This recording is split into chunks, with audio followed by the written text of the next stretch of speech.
안녕하세요. 건강의 달인 건달입니다. 얼마 전에 눈길이 가는 기사가 있어서 소개를 해드리려고 하는데요. 기생충이라고 하는 단어에 끌림이 있어서 기사 내용도 전해드리고 기생충에 관한 간단한 정보도 전해드리려고 합니다. 기사 내용부터 말씀을 드리자면요. 건강관리협회는 1960년대 온 국민이 갖고 있던 기생충을 퇴치하는 데 핵심 역할을 했고 1980년대부터는요. 효율적 건강검진 모델의 확산에 중추 역할을 했습니다.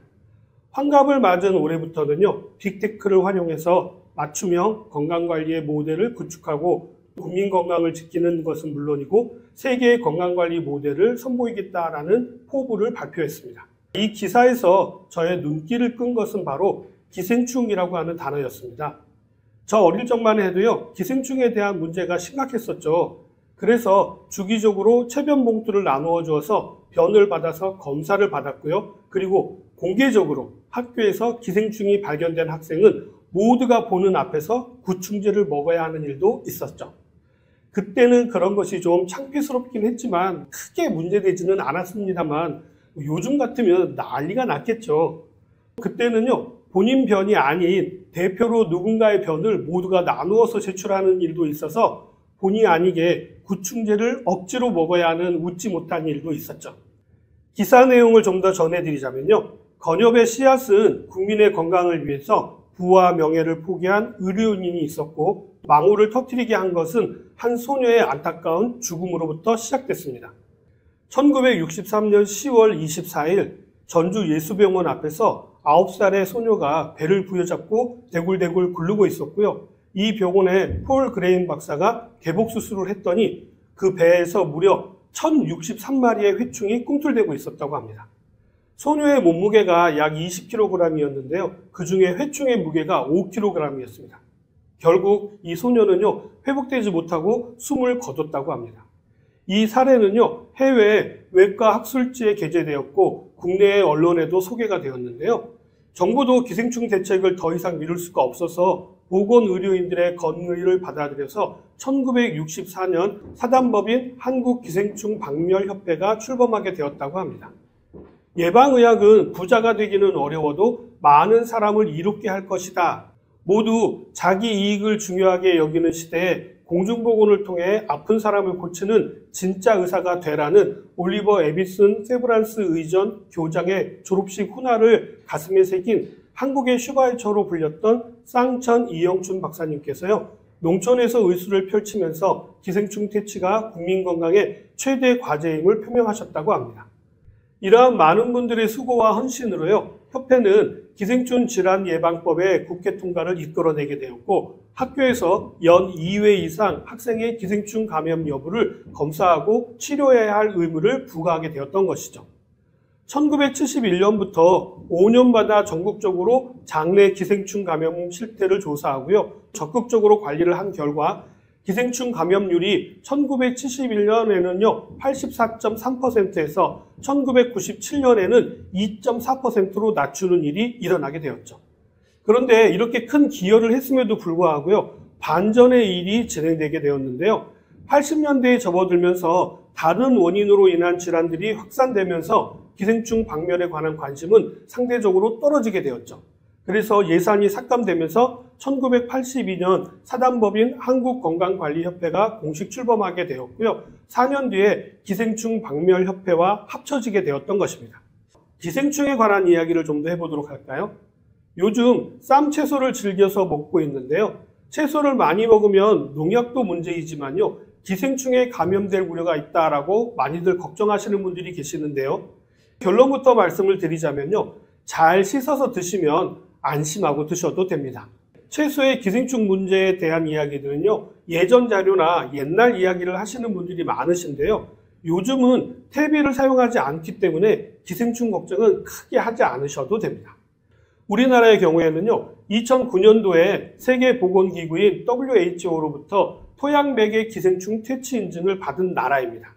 이미 15년 전에 토양기생충 시대는 끝났다라는 것이죠. 기생충에 대해서 말씀을 드리자면요. 채소에 벌레가 있다고 해서 모두가 다 기생충은 아닙니다.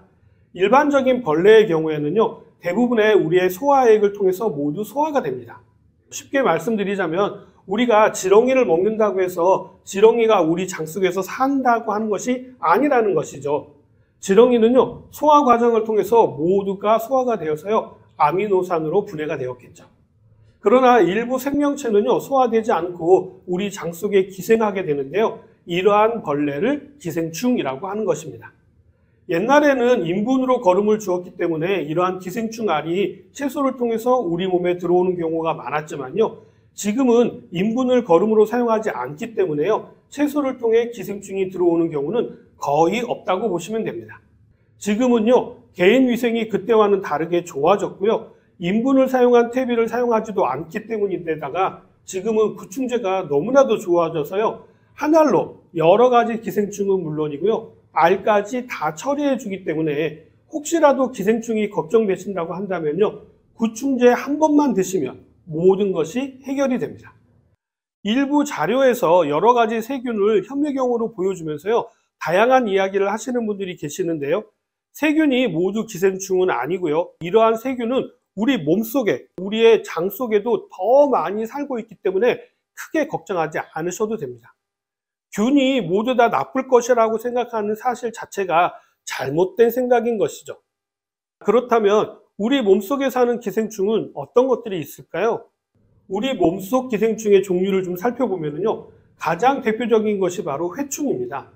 회충은 길이가 20에서 길게는 40cm 정도가 되는데요, 서식지는 주로 소장에서 살면서요, 소화된 영양분을 먹고 살고요, 수명은 한 1년 6개월 정도가 됩니다.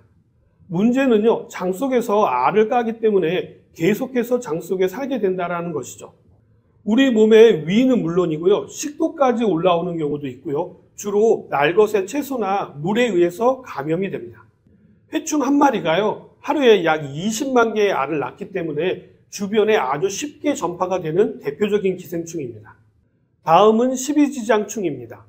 이놈은요, 우리의 십이지장에 살기 때문에 붙여진 이름이고요, 크기는 약 8에서 13mm로 아주 작은 편이고요, 수명은 약 2개월 정도입니다. 유충이 우리 입으로 들어오게 되면요, 수분 내에 림프관이나 혈관을 통해서요, 우리의 폐까지 들어갈 수가 있는데요, 이렇게 되면요, 우리의 혈액을 하루에 0.2ml 내외의 양을 빨아먹어서 빈혈을 유발시킬 수도 있게 됩니다. 다음은 요충입니다. 크기는 십이지장충과 비슷하고요, 주로 맹장, 대장, 항문에 살고 있습니다. 수명은 약 한 달 정도 사는데요, 특히 어린아이에게서 많이 발견되고 전 세계적으로 분포되어져 있어서요, 감염 확률도 아주 높은 편입니다. 항문이 가려운 경우에 요충이 감염되었을 확률이 높기 때문에요, 혹시 아이들이 항문을 자주 긁는다고 한다면요, 요충을 의심해 보셔야 합니다. 다음은 흔하지 않지만 예전에 많이 들어보셨던 기생충들입니다. 페디스토마인데요, 이 페디스토마는 이름에서도 알 수 있듯이 폐에 기생하는 기생충으로 크기는 약 2cm 정도로 작은 편이고요, 수명은 약 5년에서 6년 정도 산다고 합니다.